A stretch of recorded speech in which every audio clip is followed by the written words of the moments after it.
Hey guys, welcome back to the channel. Today we're exploring the picturesque town of Corfe here in Dorset on the Isle of Purbeck. As you can see behind me, we're at the amazing Corfe Castle.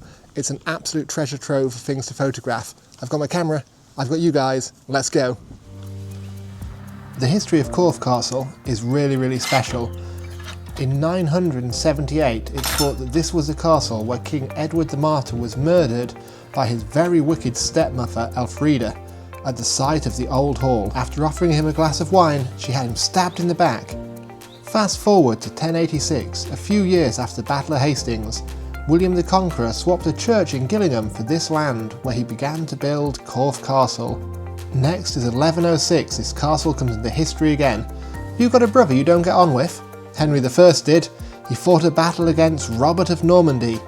It's not hard to see why this was such a good place to secure royal prisoners. In 1138, while Stephen was king, his cousin Empress Matilda raised an army against him, thinking that she should have the English throne. It was on this very site that Stephen besieged one of her supporters, Baldwin de Redvers, at the castle of Corfe. From 1199 to 1214, King John imprisoned his French niece here. She actually survived, but it's said that 22 of her knights weren't so lucky and died in the prison, and you might even be able to hear their wailing at night as you walk the grounds. Whoa! Okay, enough history for now. So this is Corfe Castle. I'm going to get an early shot in here. The shape's absolutely fantastic. As you can see guys, it's a wonderful place to come and relax. There's a lot of renovation work going on right now, and you can see that there's a bit of building site in the distance. That's always something you've got to watch out for when you come to a location to try and get some good shots. Naturally, as a photographer, one of the places I'm always drawn to is any of these sort of drawbridge type situations where you've got some lovely leading lines looking up towards the keep. Here's a quick shot I grabbed of this one. And of course, if you've got arrow slits in a wall, don't forget they're used both ways. This gives me some lovely framing to look at the view beyond.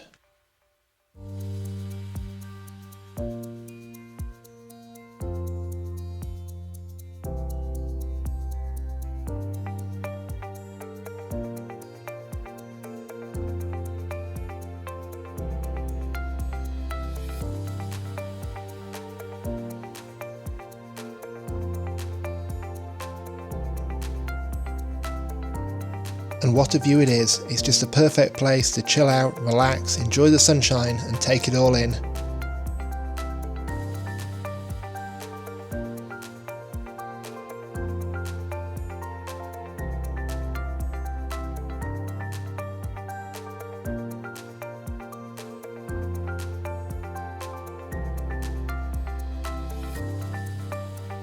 There's so many great shots here, it's hard to know what to choose. If I'm totally honest, my technique here is to take a photo of everything and work it all out when I get to the editing process.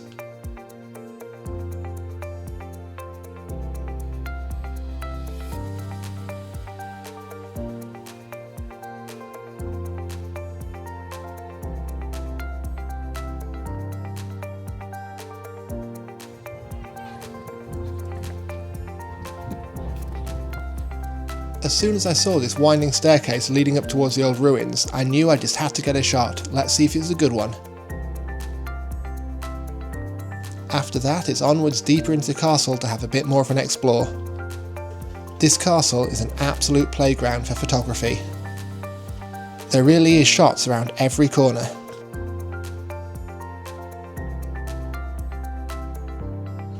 You've probably figured out by now, simply, I love castles. There is so much to see here, and one of the things I always watch out for is windows like this with a great view.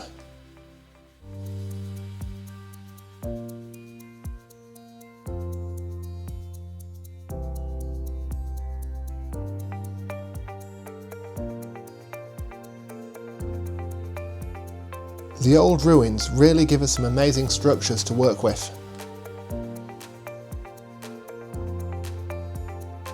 Here's another shot of the arrow slits that I've mentioned before.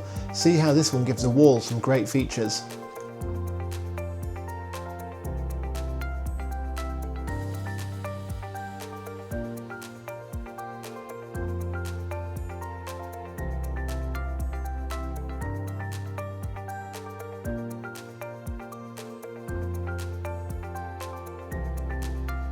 Of course, with a ruin like this, the only way to get a true idea around the scale is to get Bertie up in the air. Let's see what we can find.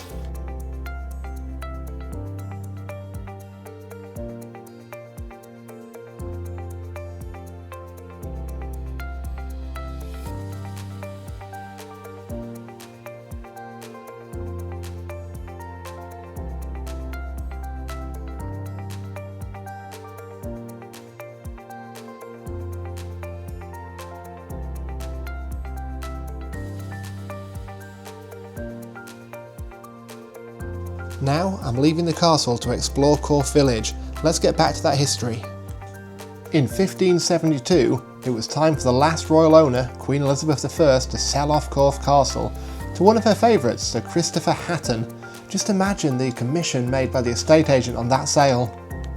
In 1635, the castle was sold on to the Lord Chief Justice, Sir John Banks. Now, during the English Civil War, when Parliament fought against the King, there was actually a massive siege that happened here. All of Dorset was pretty much controlled by the parliamentary forces, but this castle stood out and stayed true to the king. Between 1643 and 1646, under the command of brave Dame Mary as they called her, the castle twice held off sieges in the Civil War. It was finally captured because of treachery from within the walls. Lady Banks was allowed to leave unharmed, and in recognition of her bravery, she was actually given the keys to the castle. After that, the castle was stripped down for parts under order of the parliamentarians. Lady Banks' son, Ralph, tried to recover what he could and used a lot of the stone for the building of his mansion at Kingston Lacey. And it was in 1982 that after 3.5 centuries of ownership by the Banks family, the castle was given to the National Trust, and this is who owns it today. There we go guys, that concludes my visit to the beautiful town of Corfe. If you are passing through, it's well worth taking the time to have a look at it. As always, if you've liked what you've seen in the video today, don't forget to hit that like and subscribe button. And until next time, keep taking those photos, and I'll see you again.